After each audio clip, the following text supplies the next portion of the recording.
जो बोले सो निरपै भगवान वाल्मीकि जी महाराज की जय।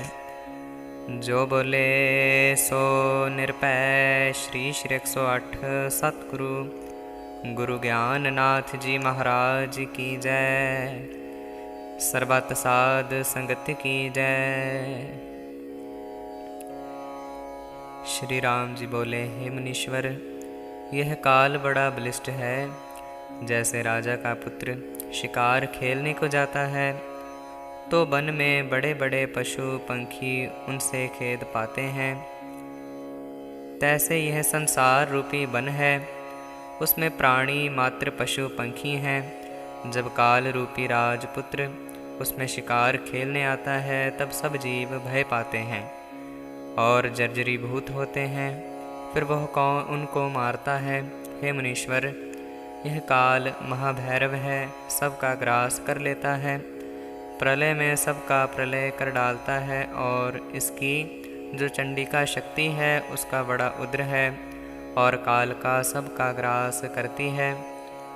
पीछे नृत्य करती है, जैसे वन में मृगों को सिंह और सिंगनी भोजन करते और नृत्य करते हैं, तैसे जगत रूपी वन में जीव रूपी मृगों को भोजन करके काल और कालिका नृत्य करते हैं। फिर इनसे जगत का प्रादुर्भाव होता है और नाना प्रकार के पदार्थों को रचते हैं और पृथ्वी बगीचे बावली आदि सब पदार्थ इन्हीं से उत्पन्न होते हैं और सुंदर जीवों की भी उत्पत्ति इनसे होती है और एक समय में उनका नाश भी कर देती है। सुंदर समुद्र रच के फिर उनमें अग्नि लगा देती है और सुंदर कमल को बनाकर फिर उसके ऊपर बर्फ की बरखा करती है। जहाँ बड़े बड़े स्थान बसते हैं उनको उजाड़ डालती है, फिर उजाड़ में बस्ती करती है और नाश भी करती है। स्थिर रहने किसी को नहीं देती। जैसे बाग में बानर आके वृक्ष को ठहरने नहीं देता, तैसे काल रूपी बानर किसी पदार्थ को स्थिर रहने नहीं देता। हे मुनीश्वर, इस प्रकार से सब पदार्थ काल से जर्जरीभूत होते हैं, उसका मैं आश्रय किस रीत से करूं? मुझको तो यह सब नाश रूप भासता है, इससे अब मुझे को किसी जगत के पदार्थ की इच्छा नहीं। इत श्री योग वशिष्ठे वैराग्य प्रकरणे काल काली विलास वर्णमनाम 19 सर्ग। श्री राम जी बोले, हे मुनीश्वर, इस काल का महापराक्रम है, इसके तेज के सन्मुख कोई नहीं रह सकता। खैण में ऊंच को नीच और नीच को ऊंच कर डालता है, उसका निवारण कोई नहीं कर सकता। सब उसी के भय से कांपते हैं। वह महाभैरव है, सब विश्व का ग्रास कर लेता है और इसकी चंडिका रूप शक्ति है। वह अति बलवान है और नदी रूप है, उसका उल्लंघन कोई नहीं कर सकता। और महारूपी काली है, उसका बड़ा भयानक आकार है और काल रूप जो रुद्र है उससे अभिन्न रूपी काली है, वह सबका पान कर लेती है। पीछे भैरव और भैरवी नृत्य करते हैं। उस काल और कालिका का बड़ा आकार है और आकाश शीस है और पाताल में चरण है। दसों दिशा उसकी भुजा है, सप्त समुद्र उसके हाथ कन है, संपूर्ण पृथ्वी रूप उसके हाथ में पात्र है। उस पर जो जीव है वह भोजन योग्य है। हिमालय और सुमेर पर्वत दोनों कान में कुंडल हैं और चंद्रमा सूर्य उसके लोचन हैं और सब तारागण उसके मस्तक में बिंदु हैं और हाथ में त्रिशूल और मूसलादिक शस्त्र हैं और उसके हाथ में तंद्रा रूपी फांसी है, उससे जीवों को मारती है। ऐसी कालिका देवी सब जीवों का ग्रास करके महाभैरव के आगे नृत्य करती है और अट अट शब्द करती है और जीवों को भोजन करके उनकी रुंडमाला गले में धारण करती है। और भैरव कैसे हैं कि जिनके सन्मुख रहने की शक्ति किसी में नहीं और महा उजाड़ हैं वहाँ खैण में बस्ती कर डालता है, और जहाँ बस्ती है वहाँ खैण में उजाड़ करता है। इसी से उसका नाम देव कहते हैं। और बड़े बड़े पदार्थों को उत्पन्न करता है और उनका नाश करता है, और स्थिर किसी को नहीं रहने देता। इससे उसका नाम कृतांत और नित्य रूप भी है, क्योंकि परिणाम जिसका अनित्य रूप है, इसी से इसका कर्म नाम है। सो कैसे नाश करता है? जब अभाव रूपी धनक हाथ में धरता है, उससे राग द्वेष आदि बाण चलाता है। उस बाण से जर्जरीभूत करके नाश करता है। और जैसे बालक मृतका की सेना बनाता है, उठाकर नाश भी कर देता है, तैसे काल को उपजाने और नाश करने में कुछ यत्न नहीं करना पड़ता। हे मुनीश्वर, काल रूपी जीवर है, उसने क्रिया रूपी जाल पसारा है।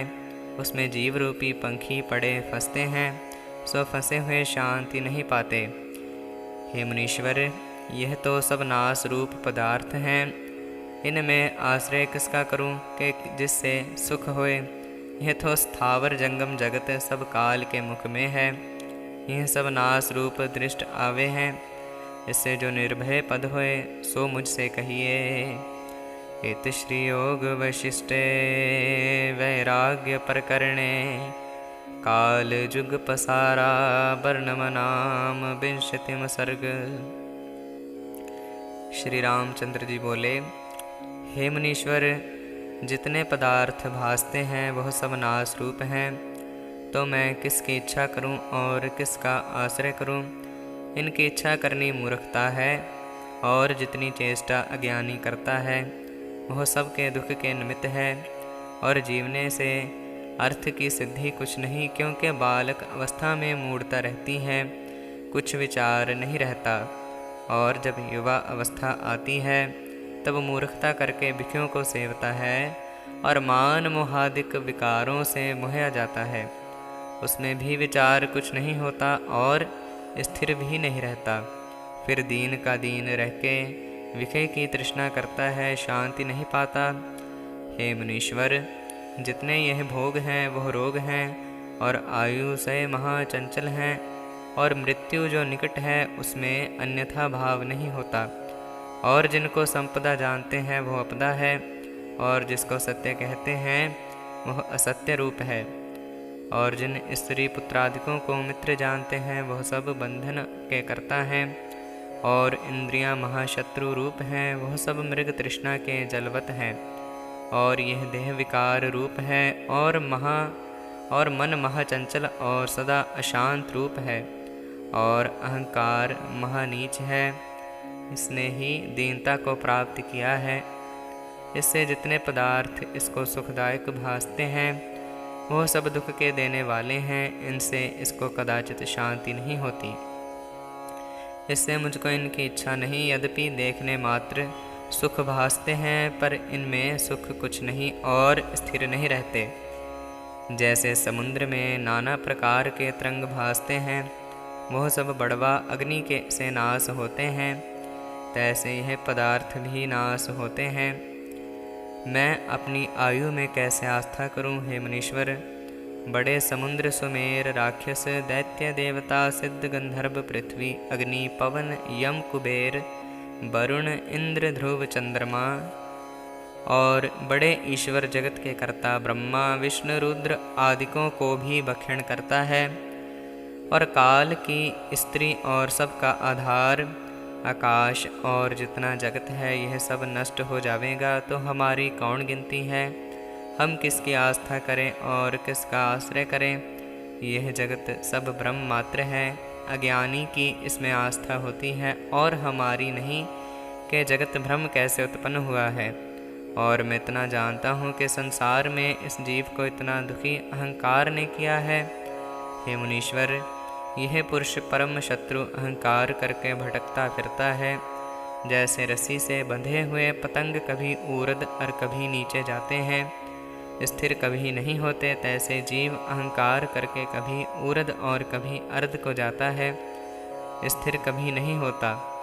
जैसे अश्व से आरूढ़ रथ के ऊपर बैठ के सूर्य आकाश मार्ग में भ्रमते हैं, वैसे यह जीव भ्रमता है, स्थिर कदाचित नहीं होता।